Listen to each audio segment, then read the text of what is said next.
आज बेटा हमारा हिंदी में प्रकरण रहेगा। जो वितान है उसमें आपका पाठ आलो अंधारी बेबी हलदार ने लिखा है। और इसमें एक घरेलू कामकाज घरों में काम करने वाली एक महिला कैसे लेखिका बनी, इसका वर्णन किया गया कि यदि एक शिक्षा भी थोड़ी दी गई है कि यदि हम अपने मन में किसी बात का दृढ़ निश्चय कर लें तो हम कोई भी कार्य कर सकते हैं। यहाँ बेबी हलदार ने अपनी आत्मकथा लिखी है और उसने बताया है कि उसने कैसे जीवन में संघर्षों को सहन करके आगे बढ़ी। यहाँ पर इन्होंने सबसे पहले मैं यही बता दूं कि ये एक घरेलू नौकरानी की आत्मकथा है कि किस तरह वो घरों में काम करने के बाद भी उसने लेखन का कार्य किया, लेखिका बनी। तो सबसे पहला पॉइंट है, जैसे इसी में है बेटा आपका लेखिका की पारिवारिक चिंताएं। जो लेखिका थी बेबी हलदार मात्र 13 वर्ष की थी, 7वीं कक्षा में पढ़ती थी जब उसकी शादी एक अधेड़ उम्र के व्यक्ति से कर दी गई। जिस समय जीवन का संवेदनशील समय होता है उस समय तक इसके 3 बच्चे हो गए, एक लड़की और 2 लड़के। और पति के दुर्व्यवहार से तंग आकर, उसके जातियों से तंग आकर उसने अपने बच्चों के साथ अकेले रहने का निश्चय किया। मैं अपने बच्चों के साथ मजदूरी करूंगी लेकिन अलग रहूंगी, और वो अपने बच्चों के साथ अलग रहने लगी। ठीक है, अलग रहते हुए ये उसकी पारिवारिक चिंताएं थी। दूसरी चिंता क्या है, लेखिका को काम मिला। उसकी चिंता थी, सबसे पहले चिंता थी, वो सब जो भी मिलने वाले होते थे सबसे यही कहती थी कि मुझे कहीं घरों में काम दिलवाओ, मैं घरों में काम करके अपने बच्चों का और अपना पालन पोषण करूंगी, भरण पोषण करूंगी।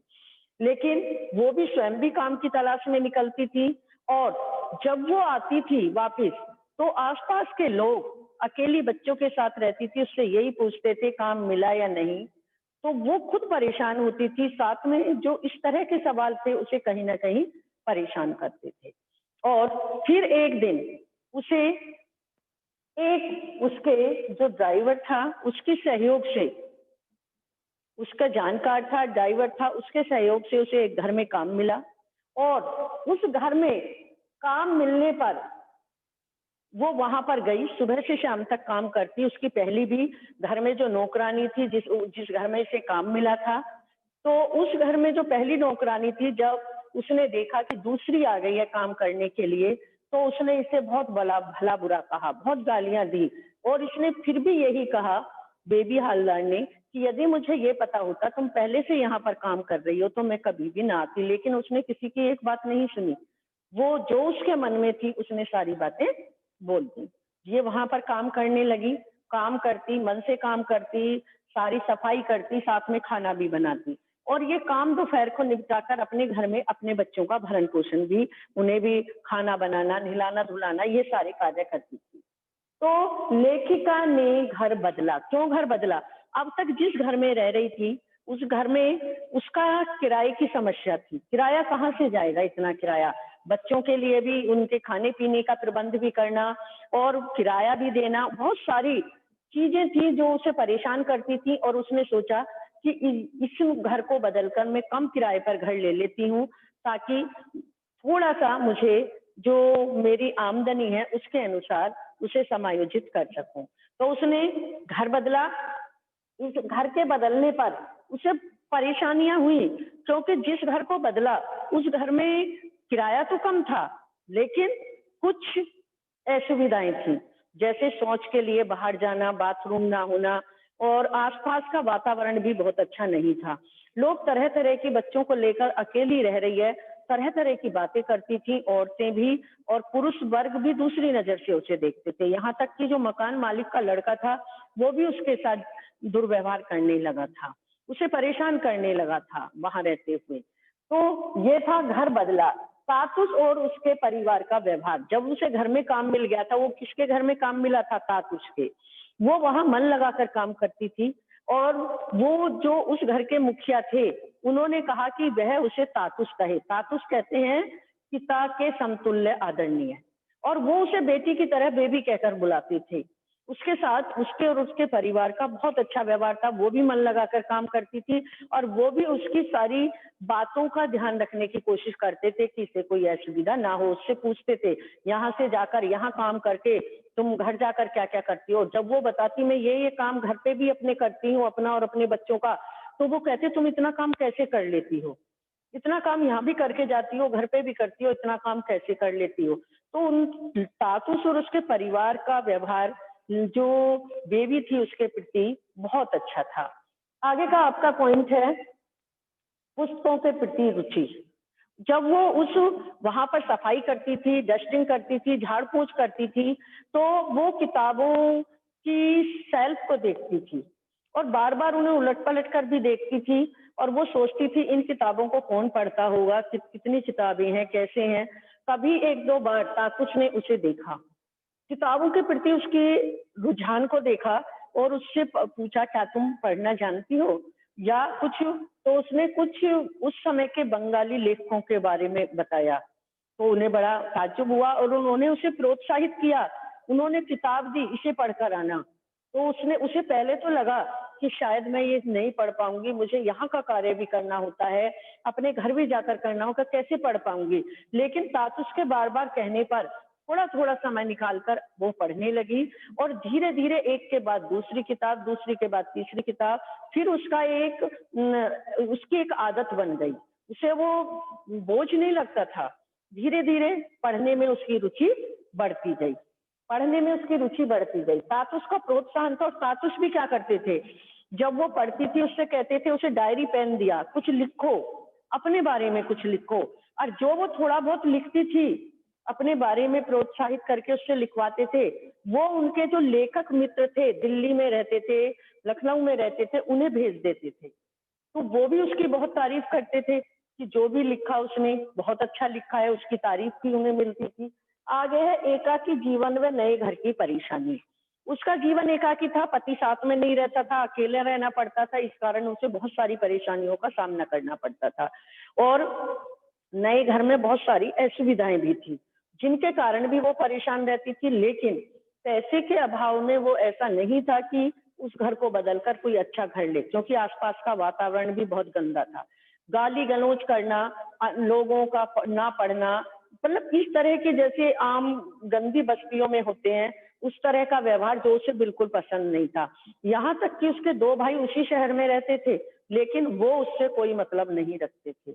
उन्हें लगता था कहीं इसका बोझ हम पर ना पड़ जाए, तो इतना पता होने के बाद भी कि वो इसी शहर में रहती है, फिर भी वो उससे कोई संपर्क नहीं करते थे। उसकी कोई भी खोज खबर, उसकी कोई देखभाल करने को भाई तैयार नहीं थे। आगे का पॉइंट है आपका घर का टूटना। एक दिन जब वो अपने काम से लौट कर आती है तो देखती है पूरी बस्ती टूटी हुई है, घर टूटे हुए हैं। तो जो ओल्ड लोग थे, सारा सामान बिखरा हुआ है। जो ओल्ड लोग थे वो तो सामान को समेट कर इधर-उधर रखकर नया घर तलाशने के लिए निकल गए, लेकिन जब वो आई तो वो अकेली क्या करे? कैसे तो सामान को कैसे रखे, कैसे बच्चों को छोड़े, कैसे नया घर एकाएक ढूंढे, वो इतना आसान नहीं था। उसने पूरी रात वहीं पर खुले आसमान के नीचे बिताई और ये सारी जानकारी उसके भाइयों को भी थी जो उसी शहर में रहते थे, लेकिन उसकी सहायता को कोई नहीं आया। देखिए मतलब परिस्थिति कैसी होती है, कोई नहीं आया। यहाँ तक कि जो भोला दा था, एक मुस्लिम व्यक्ति था, जब उसने देखा कि ये अकेली महिला अपने बच्चों के साथ कैसे रात काटेगी, तो पूरी रात वो उसकी सहायता के लिए वहां रुका था। कहते हैं ना कि सांप्रदायिकता हिंदू मुस्लिम, एक मुस्लिम ने उसकी सहायता की थी। और अगले दिन जब लेखिका तातुस के घर में जब वो वहां गई, उसे तातुस को पता चला कि उसका घर टूट चुका है, सारा सामान बिखरा हुआ है, सारी रात उन्होंने वहीं बैठकर उस मिट्टी के ढेर पर बिताई है, तो उन्होंने उसे तातुस ने अपने घर का एक कमरा दे दिया। वो उसे वहां ले आए और उसके बच्चों की भी बहुत चिंता करते थे, उनकी देखभाल करते थे। जरा सा अब तो जब वो तातुस के घर आ गई तो उसे समय भी मिलने लगा थोड़ा और उसके बच्चों की देखभाल भी होने लगी, वो पढ़ने भी लगे। साथ में तातुस इतना ध्यान रखते थे कि जरा से बीमार हुए दवाई ला कर दे दी। अच्छा खाना भी मिलने लगा, दूध भी मिलने लगा उसके बच्चों को। तो लेकिन इसके साथ में क्या था, बड़े लड़के की फ़िक्र। कुछ व्यक्तियों के साथ, जैसे आस-पास के पड़ोसी होते हैं, वो उसके बड़े लड़के को ले गए थे, जो बहुत बड़ा नहीं था, ज़्यादा उम्र का नहीं था। तो उसे मजबूरी में भेजना पड़ा काम पर, कि काम करने के लिए उसे ले जा रहे हैं अपने साथ, वहाँ पर काम दिलवा देंगे।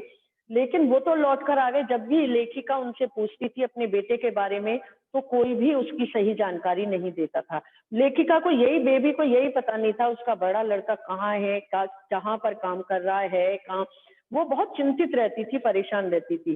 तो तातुस से उसका दुःख नहीं देखा गया। किसी तरह कहीं से फ़ोन नंबर उपलब्ध कराकर उसने उसके बड़े लड़के का पता लगाया, उसे वापस लेकर आए। देखिए, एक नौकरानी के लिए कितना, उसे नौकरानी नहीं अपनी बेटी मानते थे, बेटी के समान प्यार करते थे, और वो भी उसे पिता के समान मानती थी। और वो कई बार तो सोचती थी, क्या कोई व्यक्ति ऐसा हो सकता है कि हम मतलब इतना ध्यान रखे? ये मैं नौकरानी हूँ, नौकरानी होते हुए भी मेरा बेटी की तरह ध्यान रखते हैं, मेरे खाने का, मेरे बच्चों के खाने का। उसके बेटे को लेकर आते हैं और आस-पास के काम किसी घर में इस शर्त पर दिलवाते हैं कि वो पढ़ाई भी करेगा। इस शर्त पर उसे काम दिलवाते हैं। तो ये था बड़े लड़के की, उसकी कैसी फ़िक्र होती है। लेखिका का काम बढ़ना। अब अब कुछ दिन से जो तातुश हैं, उनके छोटे बेटे के 2 मित्र भी वहाँ आकर रहने लगे थे। तो थोड़ा-सा लेखिका का काम बढ़ गया था, बेबी का काम बढ़ गया था। लेकिन उन तीनों का व्यवहार इतना अच्छा था, उनके दोस्तों का भी व्यवहार इतना अच्छा था, कि वो खुशी-खुशी सारा काम कर लेती थी। उसके बच्चों को अच्छी बातें बताते थे, हँसी, जहाँ तातुश का बेटा बिल्कुल गुमसुम बहुत कम बोलता था, लगता था उसके मुँह में ज़बान ही नहीं है। उसके दोनों मित्र बहुत हँसी-खुशी से रहते थे और उसे भी उनका काम करने में, यद्यपि काम बढ़ गया था, लेकिन कोई उसे परेशानी नहीं होती थी। आगे है लेखिका का पार्क में जाना। तापस को कई बार लगता था कि जो लेखिका, जो बेबी है, वो दिन भर काम में लगी रहती है, बच्चों के काम में, घर के काम में, खाना बनाने में। तो उन्होंने कहा, ऐसा है कि तुम बच्चे भी यहाँ पर रहते हैं पूरे दिन घर में, तुम बच्चों को लेकर पास में पार्क है, वहाँ चली जाया करो। बच्चे भी खेल लिया करेंगे थोड़ा-सा, इनका मन प्रसन्न हो जाएगा और तुम्हारा भी मन बदल जाया करेगा। जब वो वहाँ जाने लगी, तो वहाँ उसकी मुलाकात एक बंगाली लड़की से हुई। कुछ दिन उनमें मित्रता रही, लेकिन वो उसकी मित्र बन गई। लेकिन कुछ दिन के बाद देखा तो वो लड़की वहां से कहीं और चली गई थी। तो और जब वो जाती, तो वहां पार्क में भी उसके साथ वही व्यवहार होता। फप्तियां कसी जाती, कुछ लोग तरह तरह के व्यंग करते, परेशान करते। तो उसने पार्क में जाना छोड़ दिया, बंद कर दिया, पार्क में जाना उसने बंद कर दिया। तो लेखन कला की सराहना, वो जो भी लिखती, अब जो भी समय मिलता वो लेखन कार्य करती। उन्होंने कहा अपने बारे में लिखो। और जो तातुस के लेखक मित्र थे, जैसे उन्हें जेठू कहती थी, वो बड़े थे ले तातुस से, तो वो उन्हें बड़ा भाई मानते थे, तो जेठू कहती थी। शर्मिला दी थी, वो भी लेखिका थी। तो वो सब उसके लेखन की बहुत सराहना करते थे और उसने उसे लिखने के लिए प्रोत्साहित करते थे कि तुम बहुत अच्छा लिखती हो, आगे भी लिखती जाओ, इसी तरह लिखती जाओ। बाबा से मिलन एक दिन उनके पिता जो अब तक उसकी कहीं कोई खोज खबर नहीं लेता था, उसके पिता उससे मिलने के लिए पहुंच गए। और उन्होंने जब उसे बताया कि उन्होंने, किसी ने ये भी उसे नहीं बताया कि उसकी माँ की मृत्यु हो गई है। पिता ने बताया उसकी माँ की मृत्यु हो गई है, तो वो बहुत रोई थी कुछ समय, बहुत रोई। फिर उसके बाबा ने भी सारी बात उससे पूछी और बच्चों से यह कहकर कि अपनी माँ का ध्यान रखना, वो चले गए। तो ये था कि व्यक्ति किस तरह से, अगर अभावग्रस्त जिंदगी है तो साथ अपने भी साथ नहीं देते। आगे का है लेखिका का पत्र व्यवहार। अब लेखिका जो तातुस के लेखक मित्र थे, उनसे पत्र व्यवहार करती थी और जब उनके पत्र आते थे और वो उसके लेखन की सराहना करते थे, तो उसे बड़ा आश्चर्य होता था, बहुत अच्छा लगता था। यहाँ तक कि जो शर्मिला दी थी, उनसे भी पत्र व्यवहार होता था। वो तो ऐसी बातें करती थी कि तुम्हें सजना संवरना कैसा लगता है, जब हम आएंगे खूब सजेंगे, संवरेंगे, नाचेंगे, गाएंगे। और इस तरह का पत्र व्यवहार में उनका बातचीत होती थी। तो उसे बहुत अच्छा लगता था कि किस तरह से वो, मतलब मेरे प्रति और मेरी लेखन के प्रति मेरी सहायता करती हैं। आगे था शांत जीवन। अब तक का जो जीवन था, अब तक का जीवन था उसमें सबसे शांत जीवन अब था। तातुस के घर में रहती थी, एक कमरा ले रखा था, वहीं पर काम करती थी और उसे तातुस और उसके परिवार वाले लोग कोई अपने ही परिवार का सदस्य मानते थे, बिल्कुल अपने पारिवारिक सदस्यों जैसा व्यवहार करते थे और वो भी उन्हें अपने पिता तुल्य मानती थी, भाई समान मानती थी।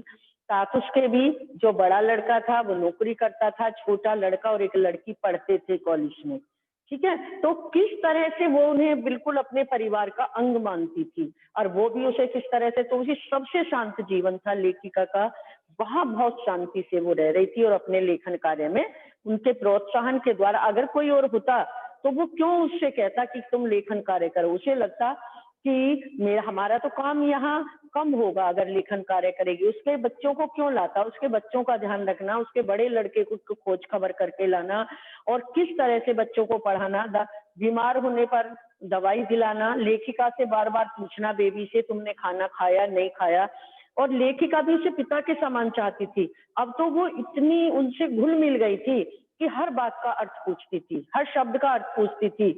और कभी कभी तो जब ज्यादा परेशान हो जाते थे कहते जब अपने बच्चों से जैसे हो जाते हैं कि ठीक है अब थोड़ा काम कर लो, थोड़ा काम धंधा कर लो, इस तरह से। तो किस तरह से एक मतलब घरेलू नौकरानी को उन्होंने अपनी बेटी की तरह प्यार किया और उसने भी उसे पिता के समान माना।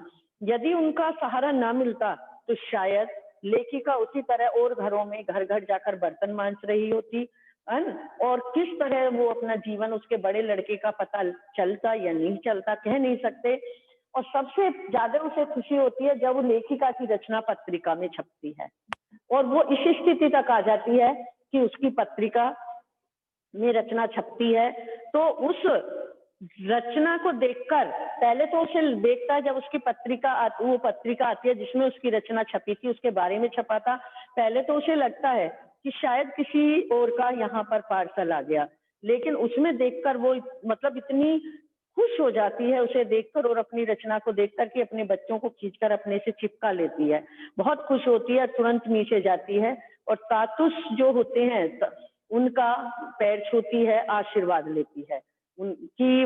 उसे एक मतलब लेखिका बन गई, वो लिखने लगी, पूरी आत्मकथा उसने लिखी और उसका हिंदी अनुवाद उसे प्रकाशित होने से पहले हो गया था। और ये सब किसका सहयोग था? जो तातुस के लेखक मित्र थे, जो तातुस के लेखक मित्र थे, जेठू थे, शर्मिला दी थी, इन सब का। और उन्होंने उसे प्रोत्साहित किया था कि आशापूर्णा देवी भी इसी तरह एक घरेलू नौकरानी थी जो घर में काम करती थी लेकिन एक लेखिका बनी। वो रात को बैठकर लिखती थी, जब भी समय मिलता था आशापूर्णा देवी वो रात को बैठकर, घरों में काम करने के बाद भी रात को बैठकर लिखती थी किस तरह से अभावों में।